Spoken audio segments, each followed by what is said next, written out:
Welcome to the Reg Age Podcast. I'm your host, Kyle. Today we're joined by the 2025 NSCA Educator of the Year, Dr. Tim Suchomel. And so this is part of the Fundamental Principles of Training series. And so today we're going to get into some of the basics, because if we're big on basics, it's easy to be successful. So thanks for being on the show, Tim. Yeah, thanks for having me. Yeah. Okay, so let's start out with where it all begins. Can you tell us a little bit about general adaptive syndrome? There we go. I got it. Yeah, so General Adaptation Syndrome is something that we, as our within our strength and conditioning classes or even exercise physiology classes, we're usually introduced to. General model has, several different phases that we're usually introduced to in terms of the alarm phase, the resistance phase, as well as the exhaustion phase, which, you know, at face value, when you see alarm phase, you're like, no, no, no, like something's wrong. But, the original model was developed in between the 30s and the 50s by Hans Selye, and a lot of, a lot of what was experimented with previously was, and I quote, diverse innocuous agents, which up front is, I'm not going to say the word is simply just poison, but we're talking about something that's going to be very detrimental to whatever is going to be introduced to. But anyway, the main purpose of it was to examine a stress-related response to homeostasis and subsequent adaptations later on. But the idea is to be able to promote adaptations while resisting or preventing the exhaustion phase. So up front, when we introduce a new stimulus, which is essentially a stress to homeostasis, is we may actually see a negative response to that initially, which is why it was called an alarm phase, where we see a reduction in performance, at least up front, or in our case, a reduced performance below the baseline of our individual or our athlete. But following that, once we continue to maintain this introduction of this stimulus, then we start to develop what Selye termed as adaptation energy, and this is being done within the resistance phase. So in this case, we are actually responding to the stimulus. We're essentially getting used to it, where we are able to kind of come back to our baseline performance while actually potentially super compensating, where we actually improve our performance beyond our baseline during this resistance phase. And this has also been discussed within the stimulus fatigue recovery adaptation model presented by Yakovlev, or Yakovlev. I can't pronounce some of the Russian names, but at the same time, we're taking the individual beyond where they were. And I know that we're going to talk about different training principles and everything, but this is the whole purpose, kind of beyond an overload stimulus, where we're introducing a stimulus that's going to produce an adaptation beyond the individual's baseline abilities. But here, and the other aspect of GAS has to do with the exhaustion phase. So the whole purpose of the stimulus that we're giving an individual is to improve performance. However, if we continue to give them this stimulus without modifying it very much, what ends up happening is we reach this point of exhaustion where it doesn't necessarily mean the individual is getting tired, but it's exhaustion to the point where we are no longer providing an effective training stimulus to improve the individual's performance. We may actually be getting to the point where we are becoming stagnant in adaptation, and we may actually, in terms that we would understand, we may overtrain the individual, or the individual may overtrain. where or overreach to a point where we are not receiving a positive adaptation afterwards because there's not enough variation within the actual training stimulus itself.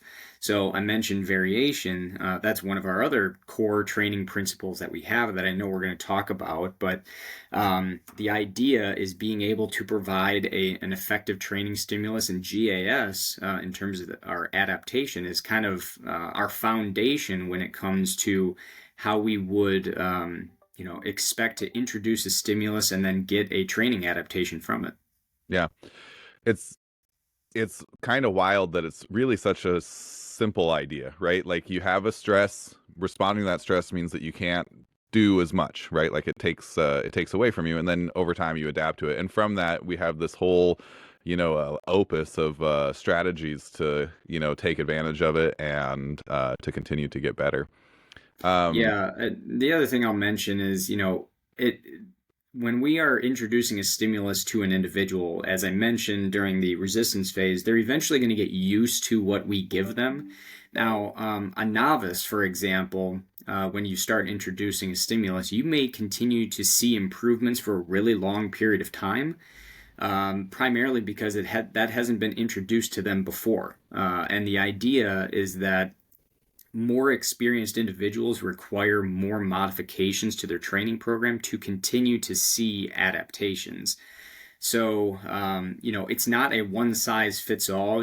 Typically when we're introduced to training principles, the idea of a training block, we usually have in our mindset, okay, we have 4 weeks. We're going to, introduce an overload stimulus in week 1, week 2, week 3, and then week 4 we're going to back off in kind of a recovery week. Generally speaking, that works for 90+% of the individuals that we're going to work with. But if you think about the different ends of the spectrum, your really elite individuals who've been doing it for a really long period of time, have a really high training age, versus the novices who have essentially no training age, those that type of block or those principles may not necessarily apply, where they may require different training stimuli, different training methods, but they also may need more variation within their program, or even a larger stimulus than what they would than what you would normally introduce to someone who's less trained. So, with all that in mind, GAS is again our general foundation of how our training adaptations may work, but it's also not a one size fits all. Yeah. And that's true on both sides, right? Not just the work that we need to do to get stronger or faster or whatever, but also how we feel about the work that we've done, right? Like a lot of times people are get kind of gun shy about training because their first few weeks of working out, they feel like they can't do their sport or whatever it is that they love, in addition to their training because that's so fatiguing and they get so sore. But that doesn't usually persist, right? Like most of the time you get to the point where you can just power right through that and it's not really a big detriment to your performance. Yeah, yeah. I mean, I think the repeated bout effect is obviously a real thing. The more we expose an individual to a certain type of training stimulus, they get used to it. They can usually train through some of the mild soreness or whatever that they have, just because it's part of the training adaptation, at least the process of getting the training adaptation that they have. And again, soreness isn't the only thing. Obviously, central fatigue is a thing, although we may not want to admit it. What we do with one body part may not necessarily impact another body part, but if the stimulus is great enough, it certainly can impact that performance. But yeah, GAS, really good paper by Aaron Cunanan, and it was I know that Stone and a variety of other people were on that paper, but really dissecting the General Adaptation Syndrome. It was published a handful of years ago, but it was a really good paper that I would encourage people to read. Cool. All right. Okay, so from this comes I think the first obvious extension is the idea of progressive overload, right? Because if you have a stimulus and you go down and you adapt, now the stimulus that you need is a little bigger, right? And so can we talk about progressive overload for anybody who wants to train? Yeah, so in general, the way that I would define an overload stimulus is essentially any training stimulus that you provide an athlete that may promote an adaptation beyond their baseline ability. So, and again, if we're talking about a novice individual, anything you give them that they haven't had before will be an overload stimulus. I make the joke with my undergraduate students. It's like if you take a freshman athlete who's never lifted before, or has never had structured training, what you do is you tell them to walk near a weight room. Don't even go in, but walk near a weight room 3 times a week, and they'll probably get stronger. Why? You gave them structure.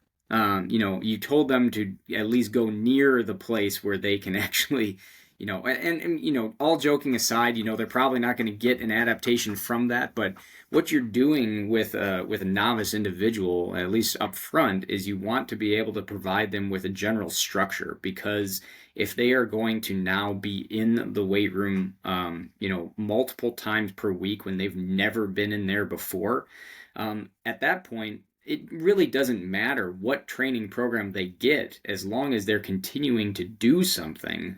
They're going to get an adaptation up front.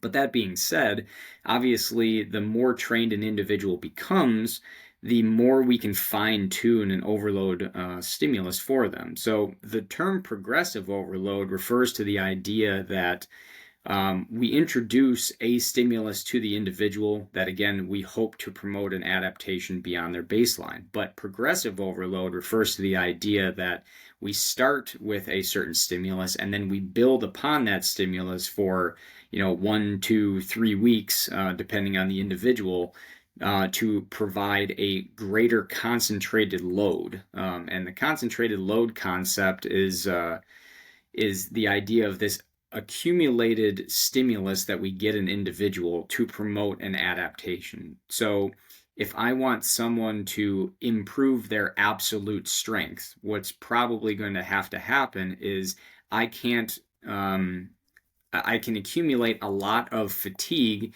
if I train near or at failure for multiple weeks in a row. But in order to get stronger, I may not necessarily have to train to failure all the time. I can still provide an effective overload stimulus to build, or progressive overload rather, to build up to a certain load that I want them to hit. Example, if I don't want them to train to failure and we're doing sets of 3, well, in theory, your 3RM is roughly 93% of your 1 repetition maximum. So if I start at, again, making this up, if I start at 85% and I increase 2.5% per week, where we get to 90, well, 90 is about a 4RM. So we're not training to failure, but we're providing a really heavy training stimulus for sets of 3, that would eventually improve someone's absolute strength. Again, we train based on theory. This is all in theory. But at the same exact time, people do this on a daily basis. Mhm. So a progressive overload simply just refers to the idea that we provide an overload and then we build upon that overload in order to create a greater concentrated load for an adaptation. But this can be done with different training or different variables beyond load. So we can do mileage for a distance runner. We can do speed when it comes to different phases for sprints. We can do time. So how much time are we spending doing something? But at the same instance, more is not always going to be better either. So the other thing that I caution with people is when it comes to an overload stimulus, we think of something as always increasing, increasing, increasing. But at the same exact time, a unique overload stimulus may be decreasing something. We think of overload as like it has to be more, but just know that when it comes to training principles, we're not always going to increase something to get a better training stimulus. Think about a taper, for example. We may have an overreach week or whatever before a taper, But then we're going to decrease something, whether it's volume or whether it's intensity or whether it's both. We're trying to provide a unique stimulus for that week Yeah. And or weeks. if you think about it, like just in the long run, right? If we could increase, like if you could go up 5 pounds a week or 2.5 pounds a week, you would be the strongest person to ever walk the planet in a couple of years by Yeah, a pretty substantial margin, right? So yeah. you can't just think about it as adding more. I also could we touch base real quick on if you're relatively new to training.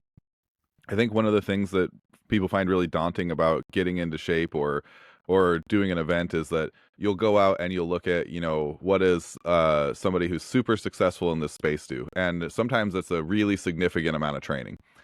But in order to like make our lives better, to be healthier, to function well, to see improvements, it's not always a super massive amount of training, right? So like I know that we can see pretty significant returns in terms of our like cardiovascular health on really small doses, right? So like what's the kind of dose that if we look at those different domains, like, like how little strength training can a new person do and get better? How little cardio can a new person do and get better? Maybe talk about the same for power work or let's just do those domains for now. Yeah, I mean, when it comes to a novice, there's a lot of literature to support the idea that at least up front, doing things at a minimum of 2 times per week Hmm. is going to give you a pretty effective training stimulus. And if we're talking about weight training, um, you can still, like, with relatively light loads for the individual, you can still improve their relative strength. Yeah. And the idea behind that is they are learning how to essentially turn on and turn off muscles during specific movements. So they're improving their technique, but the coordination side of things is allowing them to improve their force production capabilities, i.e., strength, during certain movements. So doing this in a structured way for a couple times per week, and then eventually progressing to 3 times per week, just know that more is not always going to be better when it comes to the number of training sessions. It's more about the quality of those training sessions. But yeah, generally speaking, 2 times per week, and it's very similarly with cardiovascular. The main thing is just being able to provide regular training stimuli for the individual. Hmm. Um, I don't like the term linear periodization because periodization by definition is not linear. There is such thing as linear programming where it just goes up, up, up, up, up, up, up, at the same time. But um, eventually something within the program has to change because let's say, for example, that you're doing 2 times per week, but there still should be some modification in terms of exercise, in terms of volume, in terms of something that they're doing over the course of the week, um, so that it's not the same training stimulus every single time. And eventually, when you start to get into more of that structure where, okay, I'm able to accomplish this, what can I do next week to modify this? Once someone gets used to doing 2 times per week, adding a third session can be pretty significant in Hmm. terms of the overall volume load that they are actually experiencing. So, with that in mind, starting off two times per week for a novice, progressing to 3 times per week, and then starting to play with load a little bit more can provide a pretty effective training stimulus. Yeah. Yeah, and then like cardiovascular training, right, is it's not a huge amount of time in terms of commitment, right? Like 15 minutes, four Oh yeah, times a week, something like that.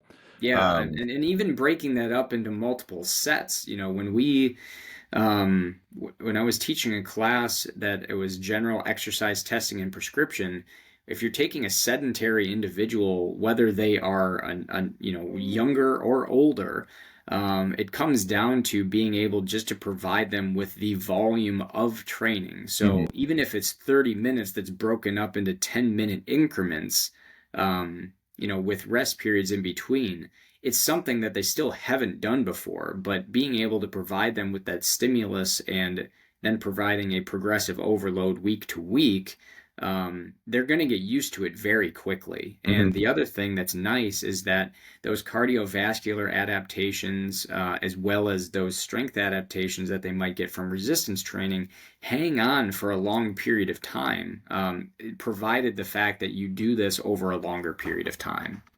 Yeah, when I was a young guy, I worked at a gym, and I had a member who I worked with who was really, really profoundly overweight, and they were still in a position where they could get up and move, so that was great.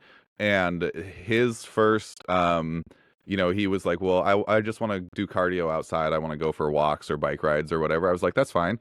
But he literally started out with 3 walks to the mailbox, like that was his, at different times of the day, and then just went up from there, and in not too long he was doing a 2 or 3 mile walk almost every day, 6 days a week or whatever. And so I think a lot of times people are concerned that what they need to get better is some huge effort, because we always see 12-week transformations and celebrity transformations and stuff, and it's like those aren't that real. Like, just find a dose that you can tolerate, and then find ways to make progress. Yeah, yeah. And when I was back in my running days, when I was doing more distance running, one of the phrases that I heard that made a lot of sense, because when you're training for like a marathon, half marathon, or whatever, some of those early mornings or the longer runs can be very daunting. But one Hmm. of the phrases I heard that made a lot of sense was put your shoes on every day. Yeah. Because it's like, well, they're on, you might as well go at this point. So, um, and it's again just being consistent more than anything else. Hmm. Okay. So in our progressive overload space, um, it's important to know that there are some restrictions, right? Like we talked about earlier, right? If you could go up 5 pounds a week or 2.5 pounds a week, you'd be phenomenally strong in a little while. And so, what are the different kind of dials that we can adjust when we're seeking that progressive overload? Yeah, so we talked about increasing load. That's one thing, but the other thing that you can modify is the volume itself. So if we are doing, again, just making this up on the spot, but like if we're doing 3 sets of five of something, adding an additional set can be a pretty significant stimulus for an individual, especially if they're not overly experienced with it. So, doing 4 sets of five, and I know structured training for some individuals, okay, we're going to do 3 sets of five. We may just flat load the entire time, but then the following week, we may have the same exact load, but we're going to increase the number of sets that we do. Or you modify that and go within the week, okay, we're going to increase the load throughout the sets, and then we're going to take the middle load that we did, but add a set. So now we're increasing the overall volume and volume load that the individual experienced. And again, nothing wrong with that, especially at the novice level. Um, but the other thing that we can do is increase the range of motion or decrease the range of motion depending on the phase of training that an individual is in. Example, during off-season training, or at least preseason training, this is something that we're certainly going to be pushing full range of motion exercises to make sure that the individual develops the necessary tissue adaptations and range of motion and being able to produce force within specific ranges of motion. But at the same time, when we start to get closer and closer to the season, and then while we're in season, we actually may introduce, if we're talking about squats, partial range of motion squats off the pins. I worked with volleyball players for a number of years at my last institution, and one of the things that we did in season was we would warm up with full range of motion movements up to a certain point. So we still maintained those adaptations the best that we could. But then we introduced partial squats off the pins that were concentric only. But these were loaded pretty heavily, as you can imagine. But performed with ballistic intent. And the idea behind it was that volleyball players do a lot of landing. They do a lot of eccentric work every single time they're at practice or during a match. So I wanted to reduce some of that load within the actual weight room. So we focused on the the propulsive side, or the concentric side of things, well, being ballistic in nature. So I let training, or like practice training, provide that training stimulus of a lot of landing and eccentric, versus the strength side of things. We just focused on the propulsive side. So increasing, decreasing range of motion can modify a training stimulus pretty significantly. And obviously, we're going to have to adjust load because we can't do super maximal loads, full range of motion. Um, but other things are the speed of a movement, or the speed of the actual training stimulus. If you think about sprint training, for example, are we doing purely accelerative work, or are we doing top speed work? Because that's also going to modify the training stimulus and the kind of the adaptation that we're trying to get. I mentioned the duration in terms of actual time.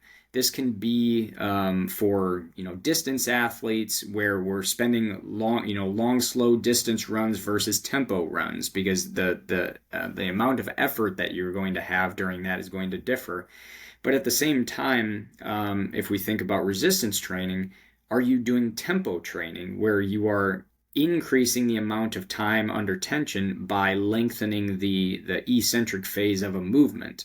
Because that's going to give you a unique overload stimulus depending on the adaptation that you're chasing. So just to kind of recap, we have changes in load, we have volume, range of motion, speed, and duration or time.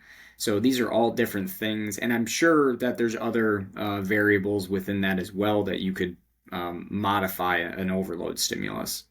Yeah, like the other one with the increases in volume, they don't necessarily have to be inner workout increases in volume, right? They could be increases in frequency through the week, and that's how you Correct. get Yeah. your yeah. Yeah. Yeah. So that sounds great. I think is there anything we're missing about progressive overload? Are there any really smart questions that I haven't asked yet?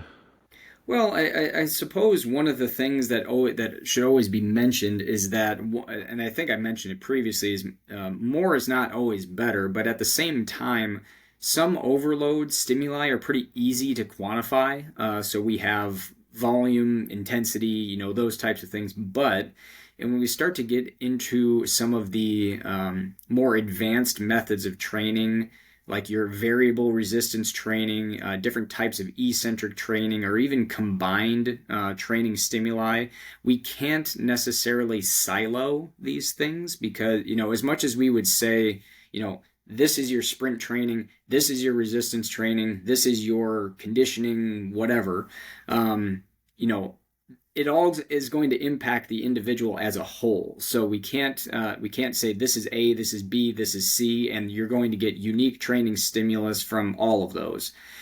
It, to a point, right? But at the same time, central fatigue is going to be a thing. So if I say, okay, we're going to do accentuated eccentric loading, weightlifting derivatives, ballistic training, we're going to add cluster sets and potentiation complexes within this training block. And I was like, yeah, that sounds great, but how do you know how you're going to modify the stimulus? Because these are all unique training methods, and they may be targeted towards different things. So Mhm. we can't necessarily always be able to effectively identify the overload stimulus that we're providing, depending on the training adaptation that or sorry, the training method that we're using. Yeah, and I think that's a really good point to talk about because people will often go in and do a lot of work and not have it be productive because it's not something where you can measure the overload. And Mhm. so I think a really like just in terms of like lifestyle stuff, I had a buddy who dragged me out to like just an adult soccer game, right? And his thing was always I don't need to work out because I play soccer. And then I went and played soccer with him, and he just stood in midfield for 90 minutes. And I was like, I don't think you're getting as much exercise as you think you are. Right. And so it can be when you're looking for areas for progressive overload, sometimes they're kind of opaque, like the examples you gave, and sometimes they're just non-overloads. So you want to try to find things that you can actually count, right? Like as much as is reasonable. Well, and again, when to further complicate this a little bit, people don't necessarily think about sprint training or change of direction training as individual training stimuli, but if you just take sprinting as a whole, there's a lot of technique changes that are going to modify the training stimulus that you have. The distances that you cover are going to modify the training stimulus. The rest periods that you have are going to modify the training stimulus. Um, are you doing flies? Are you doing accelerations? What is the actual training stimulus itself? Is it repeated? Is it what are the distances? But at the same time, if you think about change of direction, what angles are you actually cutting at? How many steps in preparation do you have? What speed are you going into it? What does your body actually look like when you cut? Because if I ask the average individual to do a 180-degree cut, I'm going to get a wide variety of body shapes essentially coming out of that, and looking at their anti-penultimate, penultimate, and their final step. It's all going to be different for every person going into that, and they're all going to enter at different speeds. So, how do we progressively overload someone in terms of change of direction so that they're prepared for it? Because the reality is, if I'm going to do a 45-degree cut, I can maintain a lot of speed during that because it's relatively simple. But if you start to make the angle a lot greater, go from 45 to 90 to 180, it changes everything because you can't maintain the same speed. 180, you're literally going one direction and you're coming back the exact opposite. So, with that in mind, you can even modify, is someone moving forward during the entire time, running forward, or are you doing a change of direction where they are backpedaling and then moving forward afterwards? Depending on the position that the individual would play within sport, it's going to modify the stimulus that they get. Yeah, and that also complicates the issue of measuring it, right? Like Yep. you can have somebody do a change of direction thing and actually have no improvement in, the physical characteristics that we hope for, but because their footwork is better or something, then their times will be significantly faster. 100%. So, which is a good thing to know as a coach because it's often worth it when you are doing those things that have some skill component to spend a little time coaching the skill so that you don't get data that doesn't make sense. Well, yeah, and that's one thing that I talked about in my book is, the idea of kind of task specific strength, because every single task that someone has, whether it's sprinting, change of direction, a squat, a bench, or whatever, you need the coordination piece to be able to, one, be in the right position, but to be able to effectively produce force during it. If we take change of direction, it's very complicated because there's a lot of stimuli going into it. What is the entrance velocity? What is the angle that you're changing direction? What is the body position that you're in? And what physical qualities does the individual actually have? Are they relatively strong eccentrically so that they can actually brake and slow down? But then do they also have the propulsive strength to be able to accelerate effectively? And then body position obviously is going to modify that as well. So yeah, lots of different things to think about. Yep, yep. All right. I think we did it. I think that's progressive overload.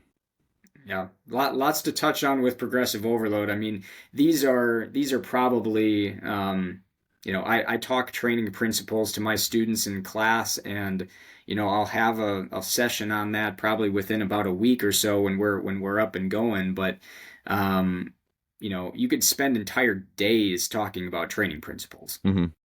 Yeah. They get deeper, and the nice thing about it is, there's not been that many surprises in my training history. Like we don't always approach things intuitively, but usually the solution is logically consistent, and so it's a nice space to be in.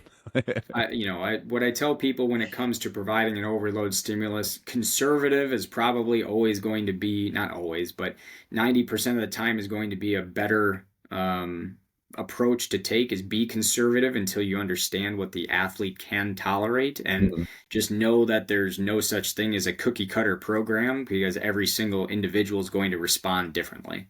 Yeah, and you might be surprised, you might think like, okay, well, I need more sets or I need more frequency or something, and then you'll have an athlete who just responds to like bigger interset volumes or something. So like just, like be flexible because you never know what you're going to run into. Yeah, Yeah. correct. All right. Cool. Thank you so much. I'm gonna stop this one. Everybody, thanks for being here. Like, comment, subscribe, share. Put questions in the questions. We'll talk more about it if you guys have good questions. Boop.